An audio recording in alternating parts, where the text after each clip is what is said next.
인어부지유 협회 회장님께서 저한테 오늘 행사를 알리는 마스크를 주셨는데, 제가 이 마스크를 아직 안 쓴 이유는 제가 쓰고 온 마스크가 메리 케이마스 크리스마스 마켓 산타 마스크입니다.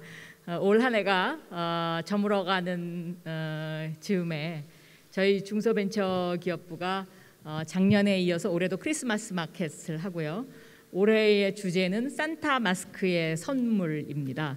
그래서 이렇게 산타 마스크를 쓰고 오프라인에서는 서울의 삼청로, 동양적인 정치가 물씬 풍기는 그곳에 세상에서 가장 아름다운 크리스마스 거리를 만들고 거기에서 온라인으로 대한민국 국민이 좋아하는 크리스마스 선물 100선을 선보입니다. 근데 이번에 이제 대한민국 국민들은 어떠한 그 선물을 가장 좋아하나 하고 투표를 했는데요. 놀랍게도 소방관의 기동복, 일명 당근복이라고 하는 그 당근복으로 만든 소방관 후원 팔찌가 1등을 해서 우리 사회가 아직 따뜻한 그런 마음이 넘치는 사회구나 하는 것을 다시 한번 느낄 수 있게 해줬습니다. 작은 것을 연결하는 강한 힘, 중소벤처기업부와 인어비즈협회가 늘 항상 이 작은 것을 연결하는 강한 힘을 모아서 디지털 경제로의 대전한 스마트 대한민국을 만들어가고 있습니다. 중소벤처기업부와 인어비즈협회는 파트너입니다. 작년에 이어 올해도 제21회 중소기업 기술혁신 대전 개막을 축하하고 기술혁신 유공자들을 격려하기 위해서 이 자리에 참석해 주신 내빈 여러분들께 정말 감사의 말씀을 드립니다. 조홍래 인어비즈협회장님, 올 한 해 동안 수고 많으셨죠. 네, 또 함께 스마트 공장을 이끌고 계시는 우리 김학도 중진공 이사장님, 또 이재용 기정원장님, 또 박한구 스마트 제조 추진 단장님, 또 정윤모 기보 이사장님, 또 델스타 홈멜 사장님, 모두 반갑습니다. 기술은 비즈니스의 씨앗입니다. 그리고 특히 21세기 4차 산업혁명 시대의 기술은 이 기술 발달의 속도가 너무나 빨라서 기술이 뒷받침되지 않으면 그 어느 것도 아무것도 할 수가 없습니다. 우리는 코로나19를 맞이해서 2020년을 보내면서 기술의 발달 그리고 인프라의 구축이 얼마나 중요한지를 다시 한번 깨닫게 됐습니다. 대한민국은 2020년 코로나19 속에서 OECD 국가 가운데 경제 성장률 1위를 기록했고, 그 가운데 혁신 벤처 기업들의 온라인 수출은 250%가 성장하는 놀라운 기록을 세웠습니다. 이것은 2020년도에 IT 강국의 그 위상, 인구 5천만 명 이상의 나라에서 전국적으로 초고속 인터넷망이 깔려 있는 어찌 보면 전 세계에서 유일한 국가였기 때문에 가능한 것이었습니다. 이제 코로나19 이후에 우리는 디지털 경제로의 대전환을 통해서 디지털 경제의 인프라를 구축하고 그 속에서 앞으로의 100년의 먹거리를 찾아야 합니다. 그 100년의 먹거리의 주인공들이 오늘 이렇게 온라인으로 만나시는 인어비즈 협회의 대표님들입니다. 안녕하십니까? 네. 대표님들 같이 손 좀 흔들어 주시죠. 네, 반갑습니다. 네. 그리고 올 한 해 동안 너무너무 수고를 많이 해주셨습니다.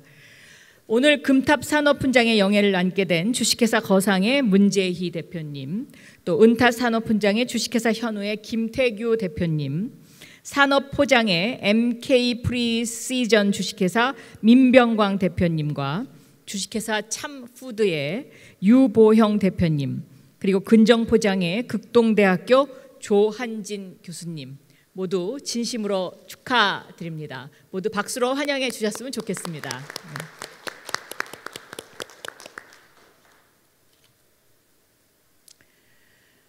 제가 들어오면서 이 홈스타 델스타 홈멜의 이 스마트 공장을 시연을 봤는데요. 작년보다 굉장히 정교해지고 또 굉장히 많이 발달했다라는 생각이 듭니다. 제조 현장에서는 디지털 경제로의 대전환을 위해서 스마트 공장의 그 구축에 지난 1년 동안 열정을 쏟으셨고요. 또 우리가 제조 현장이 아닌 플랫폼 기업들은 또 새로운 디지털 경제로의 전환 속에서 아마도 많은 변화와 또 치열한 경쟁이 있었다라고 생각합니다. 디지털 경제로의 전환 속에 가장 두드러진 것은 과거의 대한민국이 기간 산업 위주의, 예를 들면 철강, 화학, 중화학 공업 등 이런 어떤 자동차, 이런 어떤 기간 산업 위주의 발전을 이루었다면, 이제는 신산업의 새로운 빅3, 시스템 반도체, 바이오, 미래차 등 이러한 그 산업의 중심 이동이 지금 확실하게 이루어지고 있습니다. 근데 이러한 산업의 중심 이동 속에서 가장 중요한 것이 바로 세계 최강의 DNA 코리아, 데이터 네트워크 AI 이 세 가지인데요. 이 데이터 네트워크 AI 이 세 가지 중에서 네트워크는 5G로 우리가 상당히 그동안에 많이 앞서가고 있었고요. AI도 지난 1년 전에 비해서는 굉장히 괄목할 만한 성장이 있었습니다. 때때로 AI는 중국보다 뒤지는 것이 아니냐라는 그런 우려도 있었지만, 이제는 우리가 AI의 특허와 관련해서는 기업 단위로 볼 때 대한민국의 LG가 전 세계에서 AI 특허를 가장 많이 갖고 있는 기업이고요. 두 번째가 중국 회사이고 세 번째가 삼성전자입니다. 그러니까 그만큼 우리가 지난 1년 사이에 많은 그 발전이 있었다라는 것을 증명해 주는 것이라고 생각합니다.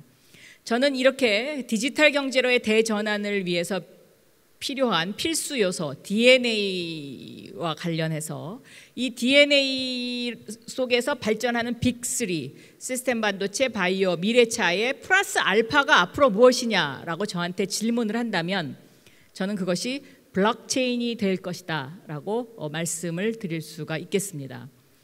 블록체인은 암호화폐라는 것 때문에 굉장히 부정적인 이미지가 한동안 입혀져 있었습니다마는, 이 블록체인 기술을 얼마만큼 긍정적으로 접목시키느냐가 앞으로의 또 하나의 새로운 기술에 있어서의 블루오션이고, 또 생산에 있어서의 많은 것을 변화시킬 수 있는 중요한 부분이다라는 말씀을 드립니다.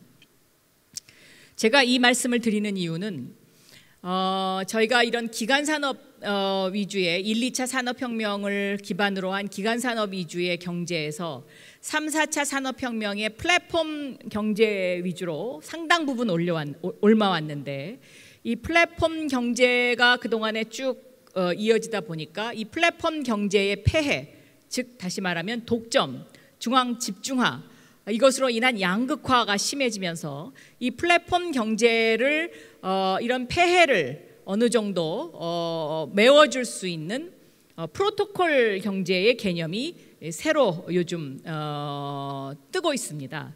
이 프로토콜 경제는 잘 아시는 분들도 많이 있으시겠지만 디지털 협동조합이다. 저는 이렇게 설명드릴 수가 있겠습니다.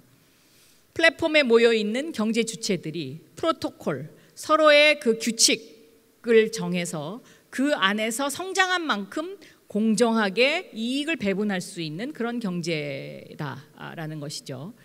예를 들면 미국의 SEC가 최근에 플랫폼 노동자들에게 현금 대신 지분으로 1년에 15%까지 보상할 수 있는 것을 허락했습니다. 그러니까 우버라는 것이 상장돼서 그 우버의 기업의 가치가 올라가고 성장을 하면 플랫폼 경제에서는 주주들한테 이익이 돌아갔지만, 이 프로토콜 경제가 되면 우버에 기여한 운전자들도 그 이익의 일정 부분을 함께 쉐어할 수 있는 그러한 개념을 도입할 수 있는 장치가 마련된 것입니다. 최근에 한국도 국민은행 등 국민은행, 신한은행 등에서 디지털 자산을 거래할 수 있는 디지털 자산 수탁과 관련된 부분을 시작했습니다. 또 한국은행은 디지털 화폐와 관련된 부분을 지금 현재 매우 심도 있게 검토하고 있고, OECD 국가의 80%가 중앙은행이 디지털 화폐를 발행하는 것과 관련된 연구를 지금 진행하고 있습니다.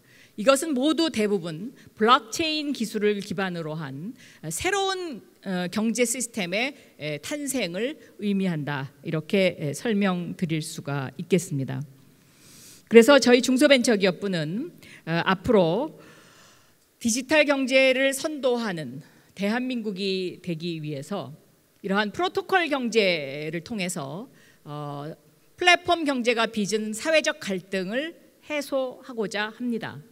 예를 들면 배달 앱 문제와 관련된 수수료 문제라든가, 또 우리나라 그 현대차의 중고차 진입 문제로 인한 소상공인과의 이런 여러 가지 중소상인들과의 갈등 문제라든가, 이러한 것들을 이러한 프로토콜 경제를 통해서 새로운 규약을 만들어서 그 안에 참여하는 사람들 한 사람 한 사람들이 그 거래 장부를 투명하게 보고 그 거래 장부의 투명화 속에서 성장의 과실을 공평하게 일부 쉐어하는 그러한 시스템을 중소벤처기업부가 앞장서서 지금 2021년도에 하나의 정책으로 추진할 그러한 계획을 가지고 있습니다. 또 하나의 2021년도의 중요한 변화는 바로 탄소 중립 경제로 가는 것입니다. 이 탄소 중립 경제와 관련해서는 국민 여론조사에서 더 빨리 해야 된다는 여론이 상당히 높았습니다. 그런데 이 더 빨리 해야 된다는 이 여론은 기업의 입장에서 보면 상당한 또 부담으로 느껴질 수도 있습니다. 그렇기 때문에 이러한 그 탄소를 배출하는 중소기업들에 대한 지원을 중소벤처기업부가 앞으로 어떻게 하면서 이 탄소 중립 경제의 모델을 구축할 것이냐, 이것 또한 2021년도에 중요한 경제 운영 정책 중에 하나입니다. 살아남는 존재는 강한 종이 아니라 변화에 가장 잘 적응하는 종이다. 이것이 진화론입니다. 우리는 끊임없이 변화해야 합니다. 변화하지 않는 것은 퇴보할 수밖에 없습니다. 변화는 때때로 힘들고 괴롭습니다. 기존의 기득권, 또 기존에 가지고 있던 것을 허물고 익숙한 것과 결별하고 새로운 것을 맞이한다는 것, 여기에는 늘 진통이 따릅니다. 저는 이 진통을 어떻게 사회적으로 잘 풀어나가느냐 하는 것이 정부가 해야 될 굉장히 중요한 역할이다라고 생각하고 있습니다. 요즘 국회에서 벌어지고 있는 공수처의 탄생이라든가 이런 것도 기존의 기득권의 벽을 허물고 새로운 세계로 나가는 그런 진통입니다. 또 전셋집 2년 계약하는 것을 4년으로 늘리는 것, 이것도 새로운 담을 허물고 나가는 하나의 개혁이자 변화입니다. 여기에는 모든 진통이 따릅니다. 이 진통을 우리가 어떠한 자세로 받아들이고 그리고 이것을 어떻게 극복해 나가느냐, 저는 그것이 이 경제에서도 매우 중요하다. 그리고 그 진통 속에서 기술의 혁신이 이것을 얼마만큼 또 흡수하고 기술의 혁신이 또 우리 사회를 얼마만큼 또 진일보하게 가져갈 수 있느냐, 그리고 이것을 이 기술의 혁신이 얼마만큼 시장성을 갖고 있고 또 이것이 비즈니스의 하나의 원천이 될 수 있느냐, 이것이 우리가 안고 있는 하나의 굉장히 중요한 과제다라고 생각하고 있습니다. 올 한 해 2020년 모두가 너무 힘들었습니다. 이러한 위기 속에서 중소벤처 기업들은 이 위기를 기회로 전환시킨 기업들도 상당수 있습니다. 그렇기 때문에 대한민국 경제가 OECD에서 가장 성장률이 빠르고 또 온라인 수출이 250%나 증가할 수 있는 원인이기도 합니다. 지금 주가 2,700, 코스닥 900, 여기에 주인공들이 바로 혁신 벤처 기업들입니다. 바야흐로 혁신 벤처의 시대가 오고 있음을 여러 경제지수에서 통계 수치에서 입증해 주고 있습니다. 2020년 한 해를 정말 열정과 그리고 뜨거운 그러한 미래의 꿈속에서 보내신 여러분들께 뜨거운 박수를 드리면서 올 한 해 수고하셨다는 말씀 드립니다. 감사합니다.